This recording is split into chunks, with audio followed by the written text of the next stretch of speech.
ಇನ್ನು ಕರ್ನಾಟಕದಲ್ಲಿ ಸಿಎಂ ಬದಲಾವಣೆಗೆ ಚರ್ಚೆಗೆ ಕಾಂಗ್ರೆಸ್ ಹೈಕಮಾಂಡ್ ತೆರೆ ಎಳೆದಿದೆ. ಮುಂದಿನ 2.5 ವರ್ಷವೂ ಸಿದ್ದರಾಮಯ್ಯ ಅವರೇ ಸಿಎಂ ಅನ್ನುವಂತ ಸ್ಪಷ್ಟ ಸಂದೇಶ ರವಾನೆ ಮಾಡಿದ್ದಾರೆ. ಸಿಎಂ ಸಿದ್ದರಾಮಯ್ಯ ಅವರಿಗೆ ಕ್ಯಾಬಿನೆಟ್ ಪುನರ್ರಚನೆಗೆ ಹೈಕಮಾಂಡ್ ಒಪ್ಪಿಗೆ ನೀಡಿದೆ.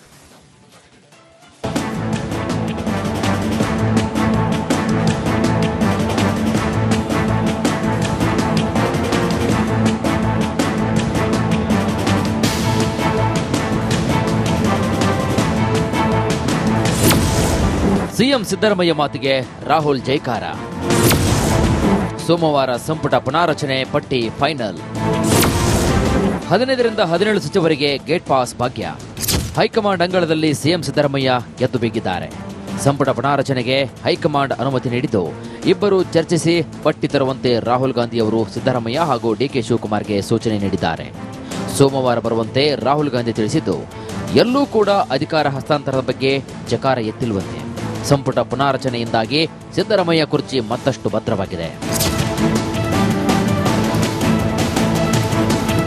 ಸೋಮವಾರದಂದೇ ಸಚಿವ ಸಂಪುಟ ಪುನಾರಚನೆಗೆ ಪಟ್ಟಿ ಫೈನಲ್ ಆದರೂ ಅಚ್ಚರಿ ಏನಿಲ್ಲ. ಅಲ್ಲದೆ 15ರಿಂದ 17 ಹಾಲಿ ಸಚಿವರನ್ನ ಬದಲಿಸುವ ಸಾಧ್ಯತೆ ಕೂಡ ಇದೆಯಂತೆ. ವರ್ಷಾಂತ್ಯಕ್ಕೆ ಇಲ್ಲವೇ ಸಂಕ್ರಾಂತಿ ಹೊತ್ತಿಗೆ ಪುನರ್ರಚನೆ ಆಗಬಹುದು ಎನ್ನಲಾಗ್ತಿದೆ. ಸಂಪುಟ ಸರ್ಕಸ್. ಹಾಲಿ ಸ್ಪೀಕರ್ ಯುಟಿ ಖಾದರ್ ಸಂಪುಟ ಸೇರಲಿದ್ದಾರೆ.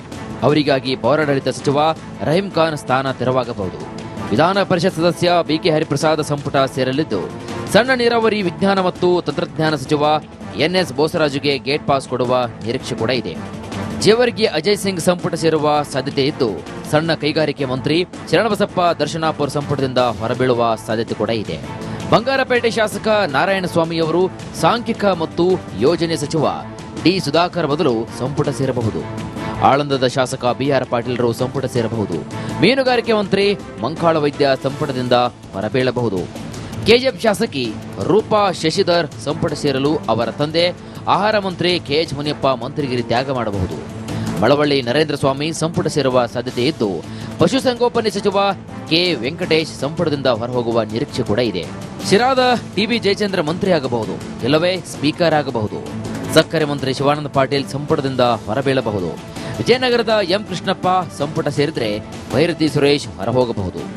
ಅಥಣಿಯ ಲಕ್ಷ್ಮಣ ಸವದಿ ಸಂಪುಟ ಸೇರಿದ್ರೆ ಆರ್ಬಿ ತಿಮ್ಮಾಪುರ್ಗೆ ಹೊತ್ತು ಬರುತ್ತೆ. ಖಾಲಿ ಇರುವಂತಹ 2 ಸ್ಥಾನಕ್ಕೆ ಮಧುಗಿರಿ ಶಾಸಕ ಉಚ್ಚಾಟಿತ ಸಚಿವ ಕೆಎನ್ ರಾಜಣ್ಣ, ಬಳ್ಳಾರಿಯ ಬಿ ನಾಗೇಂದ್ರ ಸಂಪುಟ ಸೇರಬಹುದು. ಸಿದ್ದು ದೆಹಲಿಗೆ ಹೋಗುವ ಮುನ್ನ ಲಾಭಿ. ಒಂದಷ್ಟು ಮಂದಿ ಸಿಎಂ ಸಿದ್ದರಾಮಯ್ಯ ಬಳಿ ಲಾಬಿ ನಡೆಸಿದರೆ, ಇನ್ನೊಂದಷ್ಟು ಮಂದಿ ಡಿಕೆ ಶಿವಕುಮಾರ್ ಬಳಿ ಮಂತ್ರಿಗಿರಿಗಾಗಿ ಲಾಬಿ ನಡೆಸಿದ್ದಾರೆ. ಹಿರಿಯ ಶಾಸಕರು ನೇರವಾಗಿ ಹೈಕಮಾಂಡ್ ಬಳಿಯೇ ಮಂತ್ರಿಗಿರಿ ಸ್ಥಾನಕ್ಕಾಗಿ ಲಾಬಿಯನ್ನು ನಡೆಸ್ತಾ ಇದ್ದಾರೆ. ಆದರೆ ಸಂಪುಟ ಪುನಾರಚನೆ ವೇಳೆ ಯಾರಿಗೆ ಲಾಟರಿ ಹೊಡೆಯುತ್ತೋ ಕಾದು ನೋಡಬೇಕಾಗಿದೆ.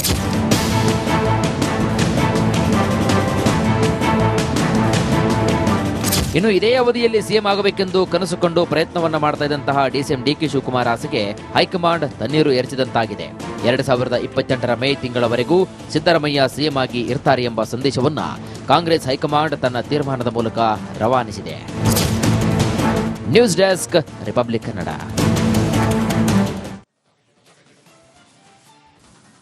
ಇನ್ನು ಕರ್ನಾಟಕದಲ್ಲಿ ಸಿಎಂ ಬದಲಾವಣೆಗೆ ಚರ್ಚೆಗೆ ಕಾಂಗ್ರೆಸ್ ಹೈಕಮಾಂಡ್ ತೆರೆ ಎಳೆದಿದೆ. ಮುಂದಿನ 2.5 ವರ್ಷವೂ ಸಿದ್ದರಾಮಯ್ಯ ಅವರೇ ಸಿಎಂ ಅನ್ನುವಂತ ಸ್ಪಷ್ಟ ಸಂದೇಶ ರವಾನೆ ಮಾಡಿದ್ದಾರೆ. ಸಿಎಂ ಸಿದ್ದರಾಮಯ್ಯ ಅವರಿಗೆ ಕ್ಯಾಬಿನೆಟ್ ಪುನರ್ರಚನೆಗೆ ಹೈಕಮಾಂಡ್ ಒಪ್ಪಿಗೆ ನೀಡಿದೆ.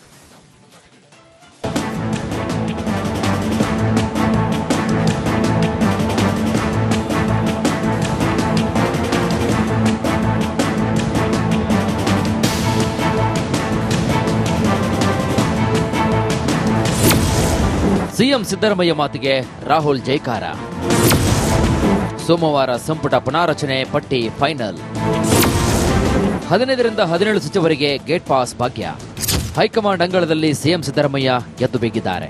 ಸಂಪುಟ ಪುನಾರಚನೆಗೆ ಹೈಕಮಾಂಡ್ ಅನುಮತಿ ನೀಡಿದ್ದು ಇಬ್ಬರು ಚರ್ಚಿಸಿ ಪಟ್ಟಿ ತರುವಂತೆ ರಾಹುಲ್ ಗಾಂಧಿ ಅವರು ಸಿದ್ದರಾಮಯ್ಯ ಹಾಗೂ ಡಿಕೆ ಶಿವಕುಮಾರ್ಗೆ ಸೂಚನೆ ನೀಡಿದ್ದಾರೆ. ಸೋಮವಾರ ಬರುವಂತೆ ರಾಹುಲ್ ಗಾಂಧಿ ತಿಳಿಸಿದ್ದು, ಎಲ್ಲೂ ಕೂಡ ಅಧಿಕಾರ ಹಸ್ತಾಂತರದ ಬಗ್ಗೆ ಜಕಾರ ಎತ್ತಿಲ್ವಂತೆ. ಸಂಪುಟ ಪುನಾರಚನೆಯಿಂದಾಗಿ ಸಿದ್ದರಾಮಯ್ಯ ಕುರ್ಚಿ ಮತ್ತಷ್ಟು ಭದ್ರವಾಗಿದೆ. ಸೋಮವಾರದಂದೇ ಸಚಿವ ಸಂಪುಟ ಪುನಾರಚನೆಗೆ ಪಟ್ಟಿ ಫೈನಲ್ ಆದರೂ ಅಚ್ಚರಿ ಏನಿಲ್ಲ. ಅಲ್ಲದೆ 15ರಿಂದ 17 ಹಾಲಿ ಸಚಿವರನ್ನ ಬದಲಿಸುವ ಸಾಧ್ಯತೆ ಕೂಡ ಇದೆಯಂತೆ. ವರ್ಷಾಂತ್ಯಕ್ಕೆ ಇಲ್ಲವೇ ಸಂಕ್ರಾಂತಿ ಹೊತ್ತಿಗೆ ಪುನರ್ರಚನೆ ಆಗಬಹುದು ಎನ್ನಲಾಗ್ತಿದೆ. ಸಂಪುಟ ಸರ್ಕಸ್. ಹಾಲಿ ಸ್ಪೀಕರ್ ಯುಟಿ ಖಾದರ್ ಸಂಪುಟ ಸೇರಲಿದ್ದಾರೆ. ಅವರಿಗಾಗಿ ಪೌರಾಡಳಿತ ಸಚಿವ ರಹೀಂ ಖಾನ್ ಸ್ಥಾನ ತೆರವಾಗಬಹುದು. ವಿಧಾನ ಪರಿಷತ್ ಸದಸ್ಯ ಬಿಕೆ ಹರಿಪ್ರಸಾದ್ ಸಂಪುಟ ಸೇರಲಿದ್ದು, ಸಣ್ಣ ನೀರಾವರಿ, ವಿಜ್ಞಾನ ಮತ್ತು ತಂತ್ರಜ್ಞಾನ ಸಚಿವ ಎನ್ಎಸ್ ಬೋಸರಾಜುಗೆ ಗೇಟ್ ಪಾಸ್ ಕೊಡುವ ನಿರೀಕ್ಷೆ ಕೂಡ ಇದೆ. ಜೇವರ್ಗಿ ಅಜಯ್ ಸಿಂಗ್ ಸಂಪುಟ ಸೇರುವ ಸಾಧ್ಯತೆ ಇದ್ದು, ಸಣ್ಣ ಕೈಗಾರಿಕೆ ಮಂತ್ರಿ ಶರಣಬಸಪ್ಪ ದರ್ಶನಾಪುರ್ ಸಂಪುಟದಿಂದ ಹೊರಬೀಳುವ ಸಾಧ್ಯತೆ ಕೂಡ ಇದೆ. ಬಂಗಾರಪೇಟೆ ಶಾಸಕ ನಾರಾಯಣಸ್ವಾಮಿ ಅವರು ಸಾಂಖ್ಯಿಕ ಮತ್ತು ಯೋಜನೆ ಸಚಿವ ಡಿ ಸುಧಾಕರ್ ಬದಲು ಸಂಪುಟ ಸೇರಬಹುದು. ಆಳಂದದ ಶಾಸಕ ಬಿಆರ್ ಪಾಟೀಲರು ಸಂಪುಟ ಸೇರಬಹುದು. ಮೀನುಗಾರಿಕೆ ಮಂತ್ರಿ ಮಂಕಾಳ ವೈದ್ಯ ಸಂಪುಟದಿಂದ ಹೊರಬೀಳಬಹುದು. ಕೆಜಿಎಫ್ ಶಾಸಕಿ ರೂಪಾ ಶಶಿಧರ್ ಸಂಪುಟ ಸೇರಲು ಅವರ ತಂದೆ ಆಹಾರ ಮಂತ್ರಿ ಕೆಎಚ್ ಮುನಿಯಪ್ಪ ಮಂತ್ರಿಗಿರಿ ತ್ಯಾಗ ಮಾಡಬಹುದು. ಮಳವಳ್ಳಿ ನರೇಂದ್ರ ಸ್ವಾಮಿ ಸಂಪುಟ ಸೇರುವ ಸಾಧ್ಯತೆ ಇದ್ದು, ಪಶುಸಂಗೋಪನೆ ಸಚಿವ ಕೆ ವೆಂಕಟೇಶ್ ಸಂಪುಟದಿಂದ ಹೊರಹೋಗುವ ನಿರೀಕ್ಷೆ ಕೂಡ ಇದೆ. ಶಿರಾದ ಟಿಬಿ ಜಯಚಂದ್ರ ಮಂತ್ರಿ ಆಗಬಹುದು, ಇಲ್ಲವೇ ಸ್ಪೀಕರ್ ಆಗಬಹುದು. ಸಕ್ಕರೆ ಮಂತ್ರಿ ಶಿವಾನಂದ ಪಾಟೀಲ್ ಸಂಪುಟದಿಂದ ಹೊರಬೀಳಬಹುದು. ವಿಜಯನಗರದ ಎಂ ಕೃಷ್ಣಪ್ಪ ಸಂಪುಟ ಸೇರಿದ್ರೆ ಭೈರತಿ ಸುರೇಶ್ ಹೊರಹೋಗಬಹುದು. ಅಥಣಿಯ ಲಕ್ಷ್ಮಣ ಸವದಿ ಸಂಪುಟ ಸೇರಿದ್ರೆ ಆರ್ಬಿ ತಿಮ್ಮಾಪುರ್ಗೆ ಕುತ್ತು ಬರುತ್ತೆ. ಖಾಲಿ ಇರುವಂತಹ 2 ಸ್ಥಾನಕ್ಕೆ ಮಧುಗಿರಿ ಶಾಸಕ, ಉಚ್ಚಾಟಿತ ಸಚಿವ ಕೆಎನ್ ರಾಜಣ್ಣ, ಬಳ್ಳಾರಿಯ ಬಿ ನಾಗೇಂದ್ರ ಸಂಪುಟ ಸೇರಬಹುದು. ಸಿದ್ದು ದೆಹಲಿಗೆ ಹೋಗುವ ಮುನ್ನ ಲಾಭಿ. ಒಂದಷ್ಟು ಮಂದಿ ಸಿಎಂ ಸಿದ್ದರಾಮಯ್ಯ ಬಳಿ ಲಾಬಿ ನಡೆಸಿದರೆ, ಇನ್ನೊಂದಷ್ಟು ಮಂದಿ ಡಿಕೆ ಶಿವಕುಮಾರ್ ಬಳಿ ಮಂತ್ರಿಗಿರಿಗಾಗಿ ಲಾಬಿ ನಡೆಸಿದ್ದಾರೆ. ಹಿರಿಯ ಶಾಸಕರು ನೇರವಾಗಿ ಹೈಕಮಾಂಡ್ ಬಳಿಯೇ ಮಂತ್ರಿಗಿರಿ ಸ್ಥಾನಕ್ಕಾಗಿ ಲಾಬಿಯನ್ನು ನಡೆಸ್ತಾ ಇದ್ದಾರೆ. ಆದರೆ ಸಂಪುಟ ಪುನಾರಚನೆ ವೇಳೆ ಯಾರಿಗೆ ಲಾಟರಿ ಹೊಡೆಯುತ್ತೋ ಕಾದು ನೋಡಬೇಕಾಗಿದೆ.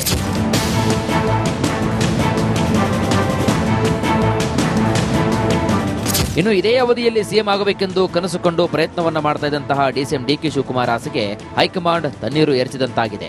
2028ರ ಮೇ ತಿಂಗಳವರೆಗೂ ಸಿದ್ದರಾಮಯ್ಯ ಸಿಎಂ ಆಗಿ ಇರ್ತಾರೆ ಎಂಬ ಸಂದೇಶವನ್ನ ಕಾಂಗ್ರೆಸ್ ಹೈಕಮಾಂಡ್ ತನ್ನ ತೀರ್ಮಾನದ ಮೂಲಕ ರವಾನಿಸಿದೆ. News desk, republic Kannada. Nagendra ಸಂಪುಟ ಸೇರಬಹುದು.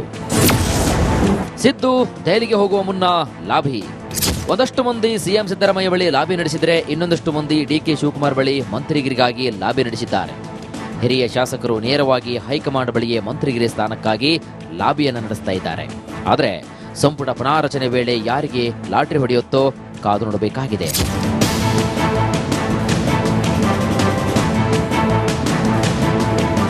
ಇನ್ನು ಇದೇ ಅವಧಿಯಲ್ಲಿ ಸಿಎಂ ಆಗಬೇಕೆಂದು ಕನಸುಕೊಂಡು ಪ್ರಯತ್ನವನ್ನ ಮಾಡ್ತಾ ಇದ್ದಂತಹ ಡಿಸಿಎಂ ಡಿಕೆ ಶಿವಕುಮಾರ್ ಆಸೆಗೆ ಹೈಕಮಾಂಡ್ ತಣ್ಣೀರು ಎರಚಿದಂತಾಗಿದೆ. 2028ರ ಮೇ ತಿಂಗಳವರೆಗೂ ಸಿದ್ದರಾಮಯ್ಯ ಸಿಎಂ ಆಗಿ ಇರ್ತಾರೆ ಎಂಬ ಸಂದೇಶವನ್ನ ಕಾಂಗ್ರೆಸ್ ಹೈಕಮಾಂಡ್ ತನ್ನ ತೀರ್ಮಾನದ ಮೂಲಕ ರವಾನಿಸಿದೆ. News desk, republic Kannada.